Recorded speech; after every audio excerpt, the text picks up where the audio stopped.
Selamat datang di materi sarjana. Saya Muhammad Subhan ingin menyampaikan perkuliahan bimbingan dan konseling dengan materi posisi dan urgensi bimbingan dan konseling dalam praktek pendidikan.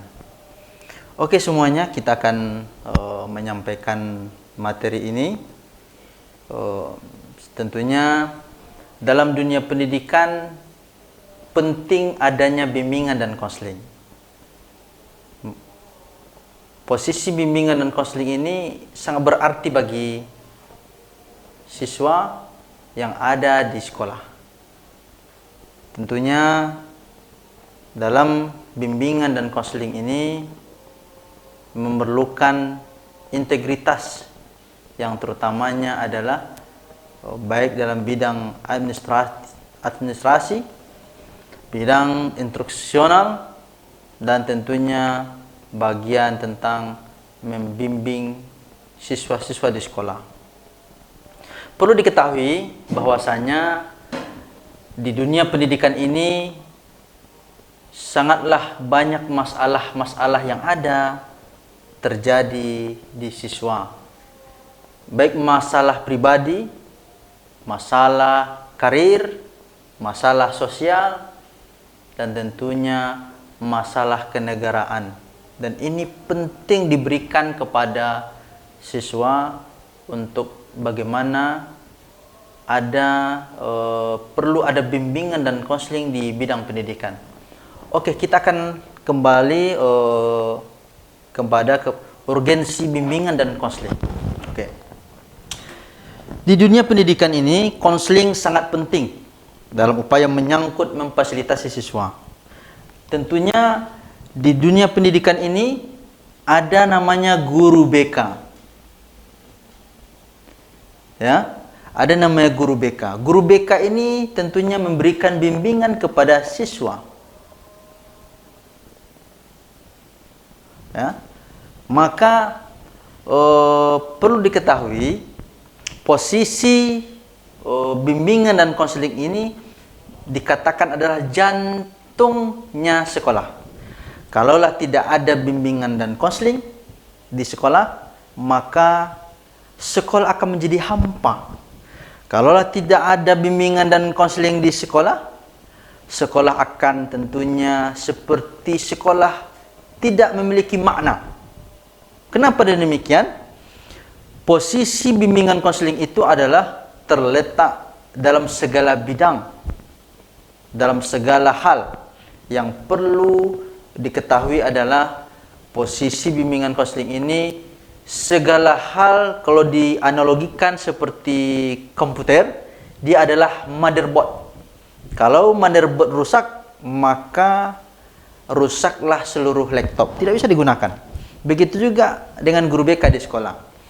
Kalaulah guru BK tidak maksimal untuk melaksanakan bimbingan dan konseling di sekolah, maka guru BK tidaklah ada maknanya di dunia pendidikan. Maka dengan itu, guru BK dengan siswa sangat berkaitan antara mereka sendiri. Kalau ada siswanya bermasalah, maka guru BK-nya berhak memberikan bimbingan dan konseling. Ini dikategorikan adalah bimbingan, ya, bisa dilihat ya. Ini bimbingan dan ini adalah konseling. Oke, para pemirsa, perlu diketahui adalah bimbingan dan konseling yang perlu dilaksanakan di sekolah. Oke. Tadi kita lebih kepada posisi bimbingan dan konseling. Sekarang kita melihat apa maknanya bimbingan dan apa maknanya konseling. Perlu diketahui bahwasanya bimbingan ini dengan konseling itu berbeda. Ya, perlu diketahui ini berbeda, bukan sama. Bimbingan adalah suatu bimbingan, suatu arahan yang diberikan oleh guru BK, ya, atau guru-guru yang lain, bisa dilaksanakan juga oleh guru-guru bidang studi yang lain, yang tentunya bagaimana bisa terarahkan siswa-siswa yang memiliki masalah atau memiliki meningkatkan minat bakat siswa di sekolah. Itu bimbingan, diarahkan, dibimbing. Berbeda dengan konseling. Kalaulah konseling itu adalah memberikan suatu layanan yang apa yang diinginkan oleh siswa, apa yang terjadi masalah dalam diri siswa, maka itulah yang dikatakan dengan konseling. Dalam melaksanakan konseling tidak boleh oleh guru yang lain, hanya boleh dilaksanakan oleh guru BK. Siapakah itu guru BK? Guru BK adalah tamatan S1. Nah, ini perlu diketahui. Guru BK adalah S1 bimbingan konseling. Langkah lebih bagusnya adalah ketika kita melaksanakan konseling, ada S1 BK ini mengikuti profesi. Ya, profesi. Profesi itu ada dua macam. Profesi itu ada PPG, pendidikan profesi guru, ya. Yang kedua adalah PPK, pendidikan profesi konselor. Nah, ini. Jadi guru BK boleh melaksanakan bimbingan dan konseling kalau dia tamat S1 bimbingan konseling plus profesi. Profesi ada dua macam. Ada PPG, pendidikan profesi guru, dan ada pendidikan PPK, pendidikan profesi konselor. Maka ketika melaksanakan konseling di sekolah, ada masalah siswa yang terjadi di sekolah, maka perlu dilaksanakannya konseling. Inilah yang dikategorikan adalah posisi ya. Materi kita pada hari ini posisi dan urgensi. Nah, ini ya. Urgensi guru BK dalam dunia pendidikan. Maka dengan demikian posisi guru BK ini sangatlah berarti bagi siswa. Kenapa demikian? Siswa yang ada di sekolah itu pasti memiliki banyak masalah. Banyak kita lihat sekarang ini siswa-siswa frustasi, siswa-siswa tentunya bunuh diri. Banyak terjadi kita lihat siswa-siswa itu tentunya cabut, siswa tentunya banyak yang sekarang kita lihat yang sangat riskan pada saat ini adalah siswa-siswa itu banyak merokok, tentunya memakai obat-obat terlarang. Inilah tanggung jawab posisi guru BK yang ada di sekolah. Guru BK bukan hanya di dalam kantor.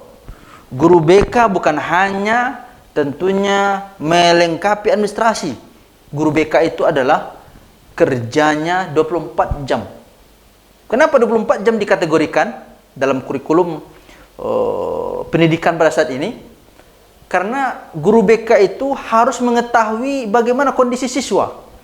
Siswa mulai dia dari bangun tidur sampai dia tidur kembali. Harus guru BK memahaminya, mengetahuinya. Kenapa? Karena supaya mudah guru BK nantinya menyelesaikan, mengetaskan masalah-masalah yang terjadi di siswa. Ini yang harus kita pahami bersama-sama. Bahwasanya posisi guru BK sangatlah penting bagi siswa. Kenapa? Karena masalah-masalah yang terjadi di sekolah tentunya bukan hanya masalah-masalah pribadi ya yang tadi dijelaskan, bahwasanya masalah yang terjadi di sekolah itu ada masalah pribadi siswa sendiri yang kita lihat banyak sekarang ini terjadinya di sekolah itu masalah di rumah dibawa ke sekolah. Kenapa? Karena orang tuanya broken home, maka siswa memiliki masalah pribadi. Begitu juga siswa yang memiliki masalah sosial, yang tidak pandai berkomunikasi, yang tidak pandai bersosialisasi kepada teman-temannya. Dia selalu menyendiri, dia tidak pandai tentunya berteman dengan teman-teman yang lainnya.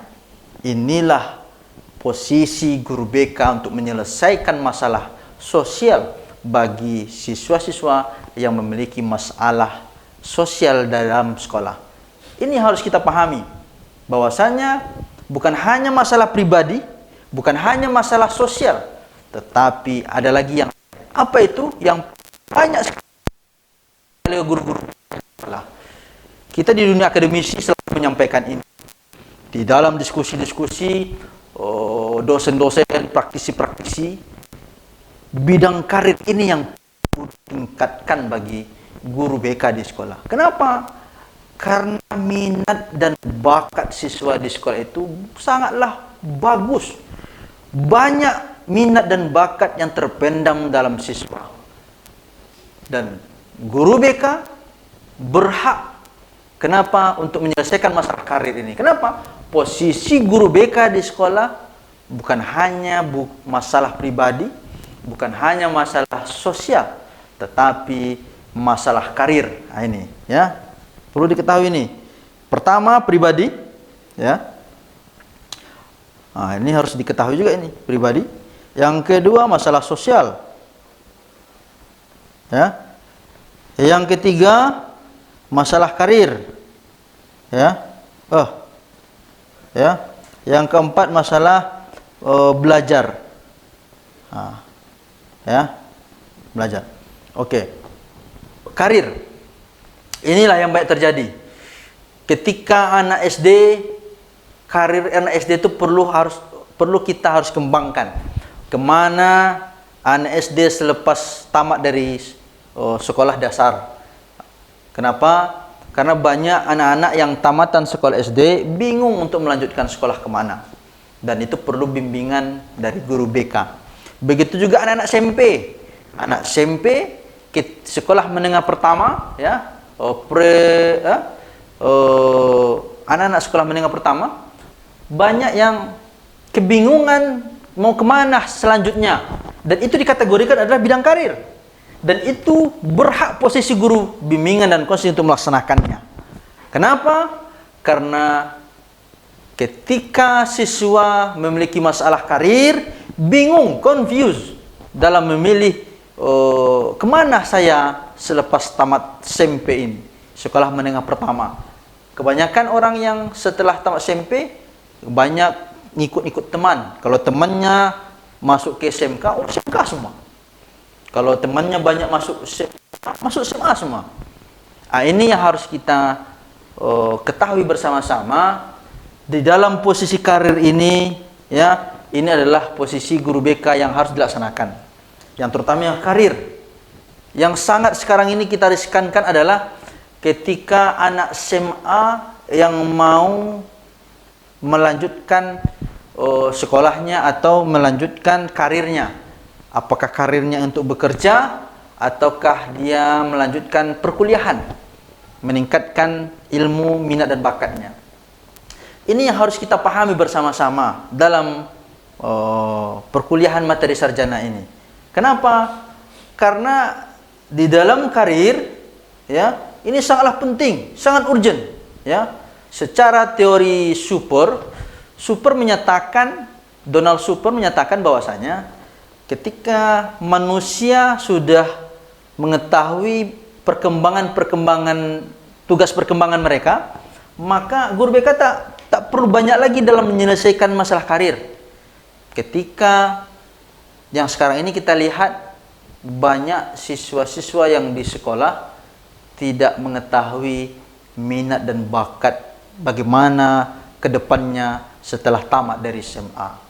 Ini tugas guru BK untuk menyelesaikan atau mengentaskan bagaimana terbentuk atau terselesaikan bimbingan dan konseling dilaksanakan di sekolah. Ini harus kita pahami bersama-sama.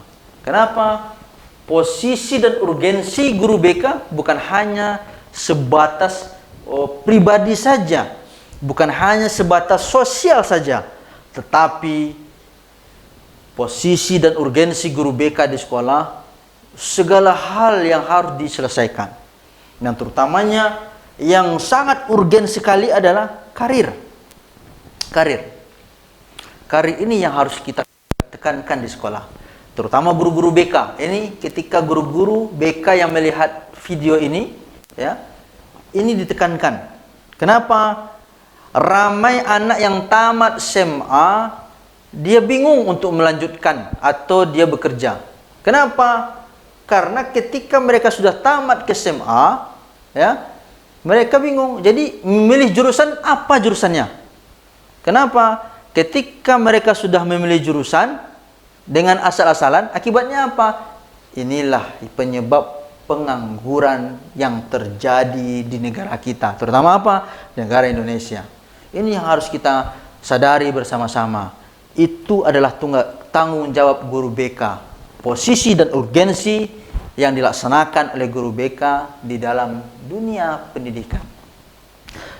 Para pemirsa yang melihat video ini, yang terutamanya materi sarjana ini, karir jangan sampai kita menganggap ini sepele. Kenapa? Karena karir penyebab segala hal yang terjadi pengangguran di negara kita dan juga di dunia. Dan ini bukan hanya permasalahan di sekolah, tetapi posisi dan urgensi guru BK yang dilaksanakan di sekolah perlu penekanan yang sangat intensif, perlu pelaksanaan yang selalu tentunya direalisasikan dalam pelaksanaan, terutamanya guru-guru BK yang seharusnya bukan hanya duduk di dalam ruangannya, ya. Ketika sudah mendapat ruangan, tolong buktikan bahwasanya posisi dan urgensi guru BK bukan hanya duduk di dalam ruangan, tetapi dia harus banyak mengejar bola, bukan hanya menunggu gawang, tetapi mengejar bola, mengejar bola, mengejar bola. Kenapa? Ketika kita mengejar bola, maka disitulah kita memiliki peranan, posisi dan urgensi guru BK, terlaksanakan bimbingan dan konseling yang betul-betul maksimal untuk dilaksanakan oleh siswa. Maka persepsi guru-guru yang lain tentang guru BK di sekolah akan terhilangkan. Banyak kita lihat persepsi-persepsi guru BK, guru-guru mata pelajaran yang lain menganggap guru BK itu adalah polisi sekolah. Menganggap guru BK itu tidak ada kerjanya, hanya duduk dalam ruangan, cerita-cerita doang. Inilah perlu kita sadari bersama-sama. Kita selaku guru BK nantinya di sekolah harus mengetahui bahwasanya posisi dan urgensi guru BK di sekolah bukan hanya masalah pribadi, bukan hanya masalah sosial, tetapi masalah karir harus kita laksanakan di sekolah. Pengalaman saya dulu ketika saya menjadi guru, ya, ketika saya menjadi guru BK, alhamdulillah murid-murid saya sudah sampai ke Jerman, ke Australia, sudah sampai ke Malaysia, negara-negara barat. Penyebabnya apa? Karena ketika saya menjadi guru BK, ya, ketika saya menjadi guru BK, saya betul-betul melaksanakan posisi saya. Apa posisinya? Memberikan bimbingan dan konseling. Yang terutamanya program yang sangat saya menjadi pionir dalam program saya adalah program karir. Kenapa? Ketika anak kelas 1 SMA harus kita berikan pemahaman tentang karir. Anak mau kemana selepas ini? Kita harus kita tanyakan. Kita berikan pengetahuan, knowledge. Bagaimana karir ke depan? Setelah tamat SMA mau kemana? Kelas 2 harus kita sudah memilih minat bakatnya. Apa minat bakatnya yang sesuai? Apa jurusannya yang sesuai? Maka dengan itu waktu saya jadi guru BK, saya selalu memberikan tes, saya memberikan sebuah memilah. Ini mana kelas yang IPA, mana kelas yang IPS, mana yang kelas bahasa, dan mana kelas-kelas yang lain. Kenapa? Dengan memiliki kelas-kelas yang sudah dari kelas 2 kita membentuknya, insya Allah untuk melaksanakan karir, program bimbingan dan konseling karir akan memberikan kesenangan bagi siswa di sekolah. Maka dengan demikian posisi guru BK sangatlah penting di sekolah. Malahan kepala sekolah di sekolah tentunya akan senang dengan guru BK yang dilaksanakan di sekolah. Para pemirsa yang tentunya disenangi oleh materi sarjana ini. Inilah tentunya karir yang harus dilaksanakan di sekolah. Perlu program ini dilaksanakan supaya apa? Posisi dan urgensi guru BK bagi siswa betul-betul terlaksana dengan baik. Selanjutnya, program yang perlu dilaksanakan, ketahuan posisi dan urgensi guru BK adalah bidang belajar. Kenapa? Banyak sekarang kita lihat belajar siswa-siswa di sekolah kurang memahami apa yang diajarkan. Ini harus banyak berkolaborasi. Guru BK berkolaborasi dengan guru mata pelajaran. Bukan hanya tidak bisa guru BK menyelesaikan masalah belajar siswa. Guru BK hanya bisa memfasilitasi, hanya membimbing, mengarahkan dan memberikan konseling kepada kepada siswa-siswa yang memiliki masalah belajar. Namun untuk menyelesaikan masalah belajar perlu ada kerjasama guru mata pelajaran, MAPEL, ya. Kalau singkatannya adalah MAPEL, guru mata pelajaran. Guru BK bekerja sama dengan guru mata pelajaran supaya apa? Untuk menyelesaikan masalah siswa. Untuk apa? Supaya siswa-siswa pandai, cerdas, ya. Nah, maka dengan demikian para pemirsa, masalah belajar ini sangatlah penting. Terutamanya pada saat ini belajar bertambah waktunya. Sekarang ini kita lihat bimbel. Bimbingan belajar yang sekarang ini sangatlah ramai. Kenapa ramai? Karena banyak orang tua berkeinginan anaknya bagus dalam pembelajaran. Maka tugas guru BK harus memfasilitasi, harus merekap mana siswa-siswa yang memiliki masalah belajar, dan itulah yang dikerjakan oleh guru BK. Bukan hanya duduk di ruangan, ya, bukan hanya duduk di ruangan, tetapi dilaksanakan, dicari apa masalah belajar siswa. Itu dikatakan dengan mengejar bola. Kenapa? Ketika kita mengejar bola, masalah belajar siswa baru kita ketahuan. Ini anak yang cerdas, ini anak yang setengah cerdas, ini anak yang bodoh. Dan inilah harus kita klasterkan dalam segala tentang siswa. Dan disitulah baru kita ketahui bahwasanya ketika kita memberikan bimbingan belajar ini, barulah kita mengetahui posisi dan urgensi guru BK sangatlah penting di sekolah. Kepala sekolah akan sangat memberikan amanah kepada guru BK. Untuk apa? Supaya masalah belajar yang berada di sekolah, yang terjadi di siswa, bisa terselesaikan dengan baik.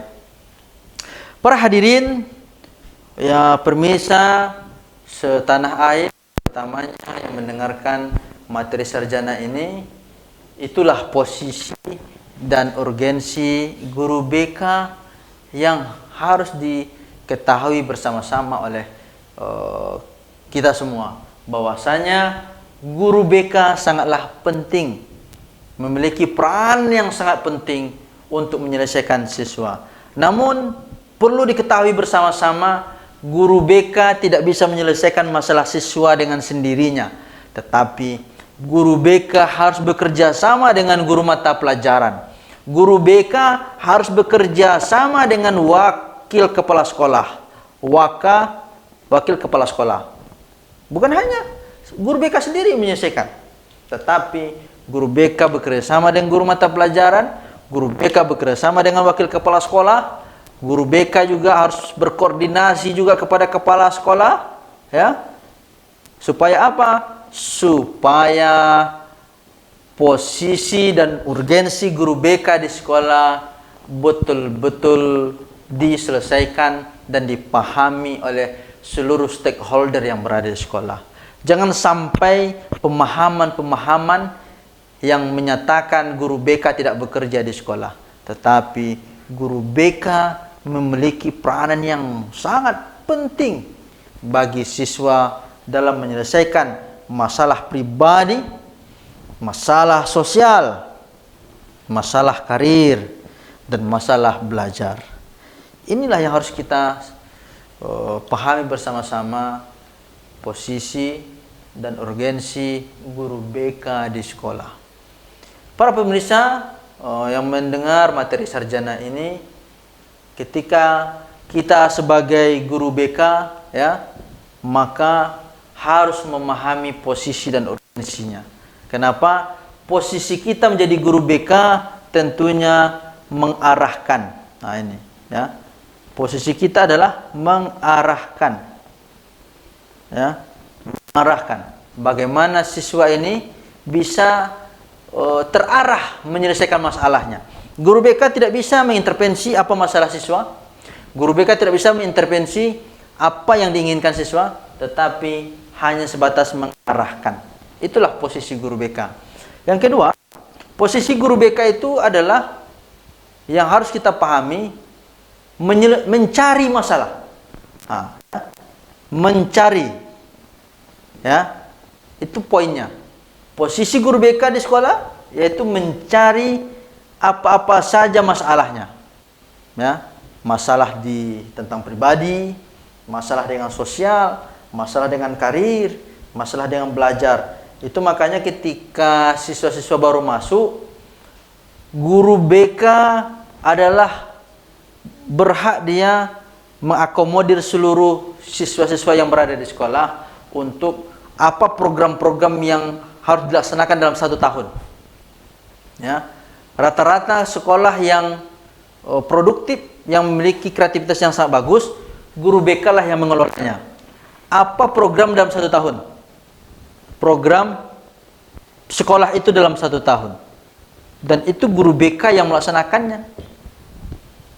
Ya, ini perlu diketahui. Jadi ketika pertama masuk sekolah, guru BK mencari, harus menyiapkan kuesioner. Ya, itulah posisi guru BK yang di sekolah. Ya, bisa dipahami bersama-sama bahwasanya guru BK mencari apa program-program yang harus dilaksanakan, yang dilaksanakan di sekolah. Itu makanya dalam program bimbingan konseling itu, ya, program BK, ya, BK itu adalah bimbingan konseling, ya. BK itu ada 6 bidang bimbingan, 6 bidang bimbingan, ada 10 jenis layanan,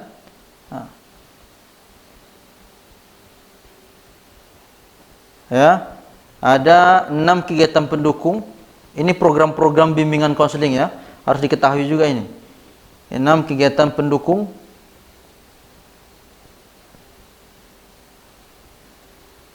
12 ajas layanan,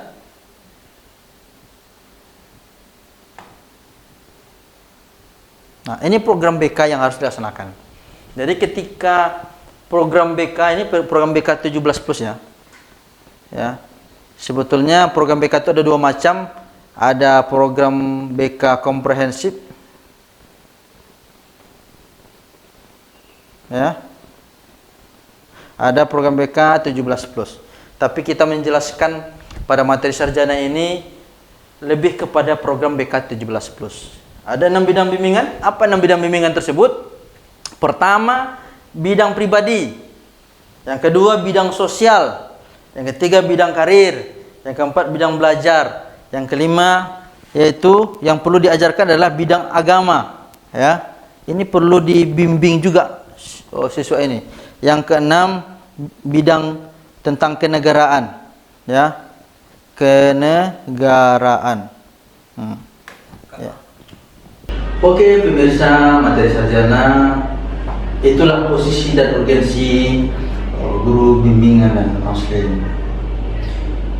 Perlu kita sadari bersama-sama, guru BK itu tentunya harus proaktif, tidak bisa berdiam diri di ruangan. Kenapa? Guru BK bukan hanya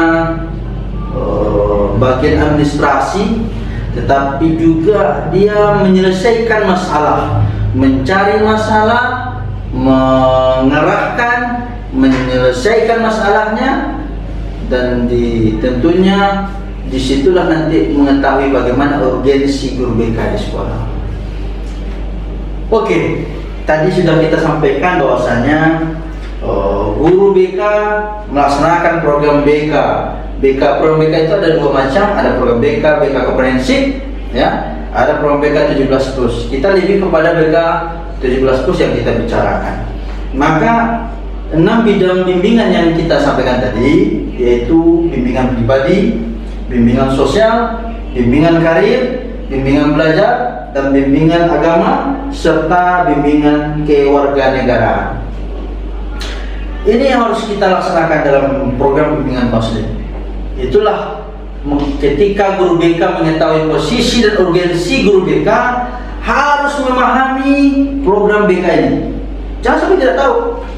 Kalaulah kita sebagai guru BK di sekolah, kalaulah sudah tidak mengetahui program bimbingan dan konseling, tentunya akan menjadi posisi dan urgensi guru BK itu tidak maksimal. Kenapa tidak maksimal? Dia tidak mengetahui apa yang dikerjakannya. Nah, inilah mengakibatkan ketika di sekolah guru BK hanyalah duduk saja di dalam ruangan.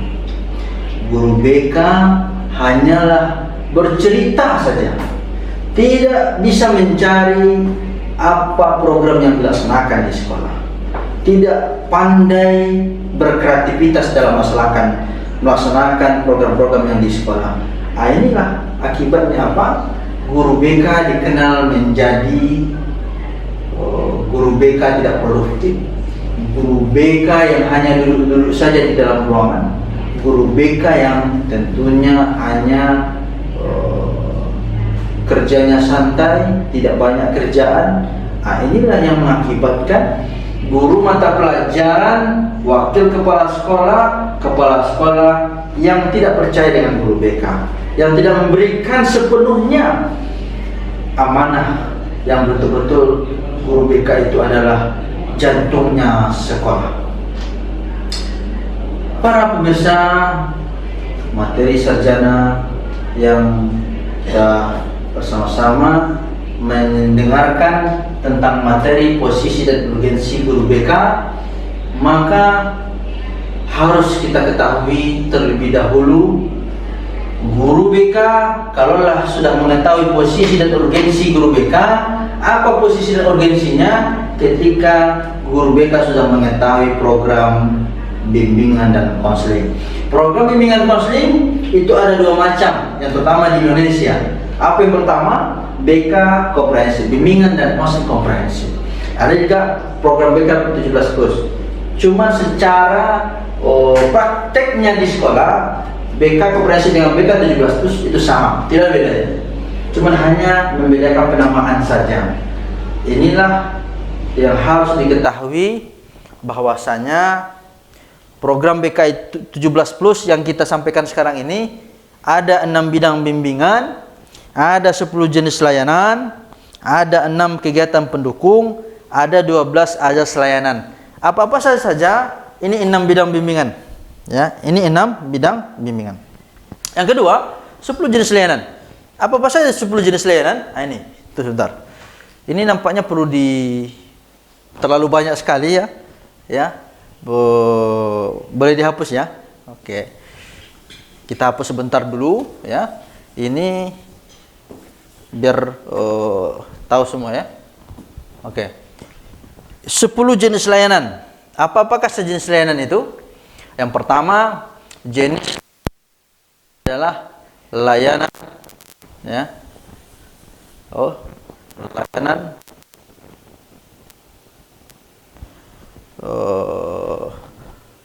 orientasi. Nah, ya. Ini program guru BK yang dilaksanakan sekolah. Apa layanan orientasi? Yaitu menyampaikan, mengorientasikan. Layanan orientasi inilah program yang pertama ketika siswa baru masuk di sekolah. Harus memperkenalkan apa-apa saja yang ada di sekolah.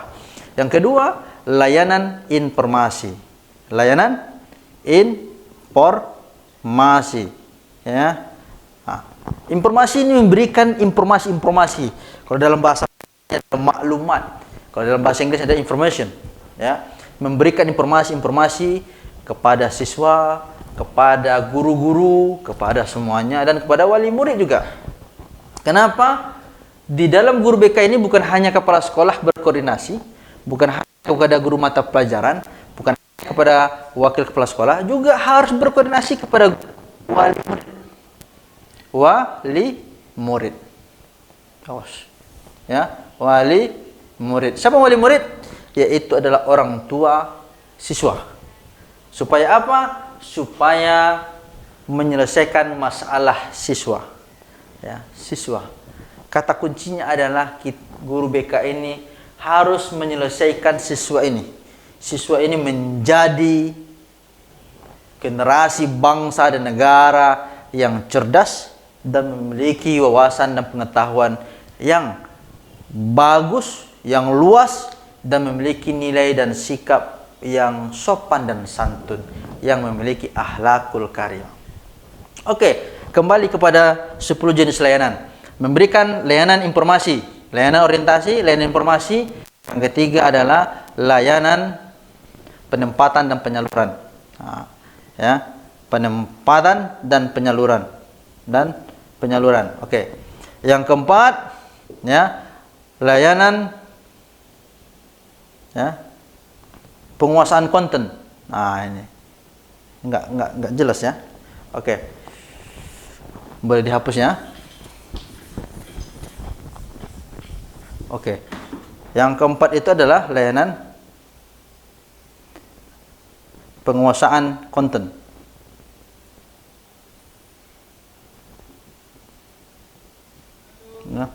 Nah, yang kelima adalah layanan konseling individu. Oke. 10 jenis layanan ini mulai dari anak siswa yang pertama masuk sampai akhir. Itu makanya program BK itu 1 tahun program BK itu dilaksanakan. Sampailah nanti program endingnya program BK ini ada pentas seni siswa. Disitulah nanti melihat minat dan bakat siswa di sekolah. Mulai dari orientasi sampailah memberikan informasi-informasi semuanya, memberikan penempatan dan penyaluran. Penempatan penyaluran ini apa maknanya? Disinilah nanti bimbingan karir yang disampaikan tadi. Bagaimana tempat dan disalurkan? Itulah dikatakan layanan penempatan dan penyaluran. Jadi kita harus mengetahui tempatnya di mana dan harus kita mengetahui di mana disalurkan. Ya, itu harus kita ketahui. Maka karir siswa itu kita harus tahu apa cocok tempatnya dan di mana disalurkan. Oke. Itu layanan penempatan dan penyaluran. Yang keempat, layanan penguasaan konten. Apa makna layanan penguasaan konten ini? Ya. Penguasaan konten itu adalah menguasai pembelajaran siswa. Itu tadi ada bidang belajar. Ya, bidang belajar. Ketika kita sudah menguasai pembelajaran siswa, di mana letak kelemahannya, di mana letak kelebihannya, maka disitulah kita akan mengetahui bagaimana siswa tersebut bisa dinaikkan kelebihannya. Yang kekurangan tadi bisa ditutupi. Disitulah nanti. Itulah makanya guru BK mengetahui posisi dan urgensi guru BK di sekolah sangatlah penting, sangat-sangat penting. Bukan hanya duduk di dalam ruangan yang ber-AC atau yang cantik, yang indah, tetapi guru BK memberikan pemanfaatan kepada siswa. Apa manfaatnya? Yaitu memberikan pencerdasan kepada generasi bangsa dan negara yang memiliki wawasan, pengetahuan, keterampilan, nilai dan sikap yang memiliki akhlakul karimah. Oke, mungkin itu saja materi kita. Nanti kita sambung lagi di tayangan selanjutnya ya. Ini baru penampilan yang sangat singkat sekali ya. Bagaimana kita menjelaskan posisi dan urgensi guru BK di sekolah menjadi lebih bermanfaat. Oke, mungkin terima kasih bagi pemirsa, penonton materi sarjana ini.